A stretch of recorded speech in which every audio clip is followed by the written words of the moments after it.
జనసేనాని పవన్ కళ్యాణ్ ఢిల్లీ టూర్ ముగిసింది. మరి కాసేపట్లో ఢిల్లీ నుంచి విజయవాడకు పవన్ బయలుదేరనున్నారు. ఢిల్లీ పర్యటనలో ప్రధాని మోదీ, ఉపరాష్ట్రపతి సహా 6 కేంద్ర మంత్రుల్ని పవన్ కళ్యాణ్ కలిశారు. గజేంద్ర సింగ్ షెకావత్, సిఆర్ పాటిల్, నిర్మలా సీతారామన్, లలన్ సింగ్, శివరాజ్ సింగ్ చౌహాన్, భూపేంద్ర యాదవ్లను కలిసిన పవన్ కళ్యాణ్ ఏపీ అభివృద్ధికి సహకారం అందించాలని కోరారు. అలాగే వివిధ రంగాలకు నిధుల కేటాయింపుపై ప్రధానితో పాటు కేంద్ర మంత్రుల్ని పవన్ కోరారు. జలజీవన్ మిషన్, రోడ్ల నిర్మాణానికి నిధులు, పర్యాటక రంగ అభివృద్ధి, గ్రామీణాభివృద్ధి, ఎర్రచందనం విక్రయాల ఎగుమతుల కోసం టాస్క్ ఫోర్స్ ఏర్పాటు చేయాలని ప్రధానితో పాటు కేంద్ర మంత్రులకు పవన్ వినతి పత్రాలు అందజేశారు. ఇదే అంశానికి సంబంధించి మరింత సమాచారం మా ప్రతినిధి గోపి అందిస్తారు. గోపి, ఆంధ్రప్రదేశ్ ఉప ముఖ్యమంత్రి పవన్ కళ్యాణ్ 3 రోజుల పాటు ఢిల్లీలో బిజీగా గడిపారు. ఆయన ఢిల్లీ పర్యటన ఈ రోజుతో ముగుస్తోంది. ఉదయం 11 గంటలకి ఢిల్లీ నుంచి ఆయన ప్రత్యేక విమానంలో విజయవాడ బయలుదేరబోతున్నారు.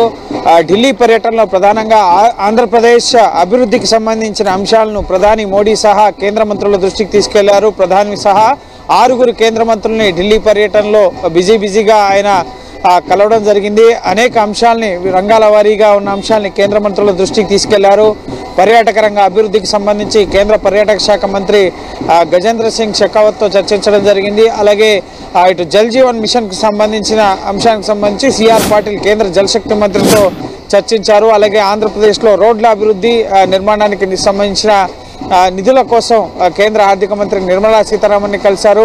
గత ప్రభుత్వంలో మ్యాచింగ్ గ్రాంట్స్ ఏవైతే ఉన్నాయో కేంద్ర ప్రభుత్వం నిధులు రిలీజ్ చేసినా రాష్ట్ర ప్రభుత్వం వాటిని సద్వినియోగం చేసుకోవడంలో విఫలమైనందున ఆ మ్యాచింగ్ గ్రాంట్స్కి సరిపడా నిధుల్ని ఆ రాష్ట్రానికి కొనసాగించాలి, నిధుల్ని ముఖ్యంగా ముఖ్యంగా దాని వ్యాలిడిటీ కూడా పెంచాలి అని చెప్పి కేంద్ర మంత్రుల్ని పవన్ కళ్యాణ్ కోరడం జరిగింది.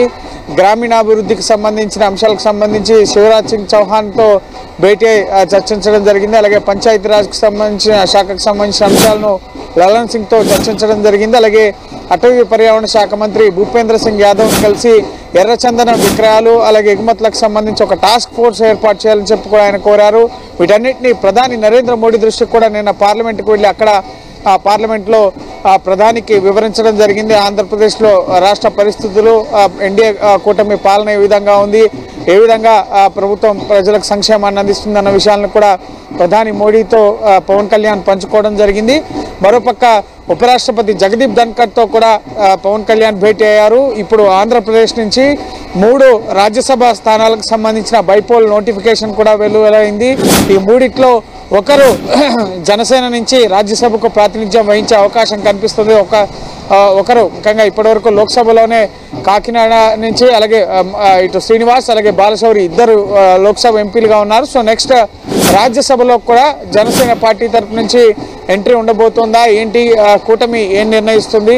3 రాజ్యసభ స్థానాలకు సంబంధించిన నోటిఫికేషన్ డిసెంబర్ 3వ తేదీన వెలువడబోతోంది. 20వ తేదీన ఒకవేళ ఏకగ్రీవం అయితే కనుక ఎలక్షన్ అనేది ఉండదు. సో జనసేన రాజ్యసభలో కూడా ఎంట్రీ ఇవ్వబోతుందా ఏంటి అనే దానికి సంబంధించి ఉత్కంఠ నెలకొంది. ముఖ్యంగా బీజేపీ, జనసేన, టీడీపీ ఈ రాజ్యసభకి ఎవరిని నామినేట్ చేయాలనే అంశానికి సంబంధించి రాష్ట్రంలో చర్చించిన తర్వాత తదుపరి దీనిపైన ఒక నిర్ణయానికి వచ్చే అవకాశం కనిపిస్తుంది. సో ఓవరాల్గా పవన్ కళ్యాణ్ ఢిల్లీ పర్యటనలో ఇటు టీడీపీ, జనసేన అలాగే బీజేపీ ఎంపీలకి ఒక విందును కూడా నిన్న రాత్రి ఇవ్వడం జరిగింది. సో ఓవరాల్గా చాలా సానుకూలంగా ఢిల్లీ పర్యటన సాగిందని చెప్పి జనసేన నుంచి వస్తున్న సమాచారం. రాష్ట్రానికి సంబంధించిన అనేక అంశాలను ఇప్పుడు కూడా ఏపీ సీఎం చంద్రబాబే ఢిల్లీ పర్యటనలో బిజీగా ప్రధాని సహా కేంద్ర మంత్రులను కలుస్తూ రాష్ట్రానికి సంబంధించిన అంశాలని కేంద్రం దృష్టికి తీసుకెళ్తుంటారు. కానీ భిన్నంగా ఈసారి పవన్ కళ్యాణ్ కూడా ఆంధ్రప్రదేశ్ పునర్నిర్మాణం, రాష్ట్ర అభివృద్ధికి సహకారం, నిధుల విడుదల వీటన్నిటికి సంబంధించిన అంశాలను కూడా ప్రధాని అలాగే కేంద్ర మంత్రుల దృష్టికి తీసుకెళ్లి బిజీగా ఢిల్లీలో గడపడం జరిగింది. అలాగే అదానీ వ్యవహారానికి సంబంధించిన అంశంపైన రాష్ట్రంలో కేబినెట్లో చర్చించి అసలు ఏం జరిగింది, గత ప్రభుత్వంలో 1750 కోట్ల రూపాయలు వైఎస్ఆర్సీపీ ప్రభుత్వానికి అదానీ గ్రూప్ నుంచి గ్రీన్ సోలార్ ఎనర్జీ ప్రాజెక్టుల కోసం ముడుపులు అందాయన్న ఆరోపణలు ఉన్న నేపథ్యంలో పార్లమెంట్లో సైతం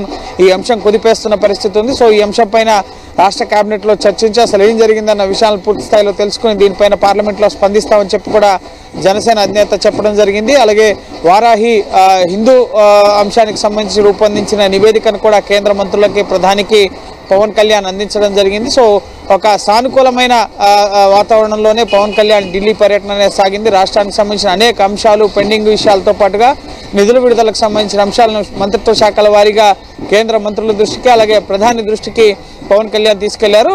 మరి కాసేపట్లో ప్రస్తుతం ఆయన తాజ్ మాన్సింగ్ హోటల్లో బస చేస్తున్నారు. ఓం బిర్లా కూతురి వివాహ వేడుకు వచ్చిన తర్వాత 3 రోజులుగా ఢిల్లీలో ఉన్న పరిస్థితి. సో మరి కాసేపట్లో ఆయన ఢిల్లీ పర్యటన ముగించుకొని 10:30 గంటలకి ఎయిర్పోర్ట్ బయలుదేరుతారు. 11 గంటలకి ప్రత్యేక విమానంలో ఢిల్లీ నుంచి విజయవాడ రాబోతున్నారు. Thank you Gopi.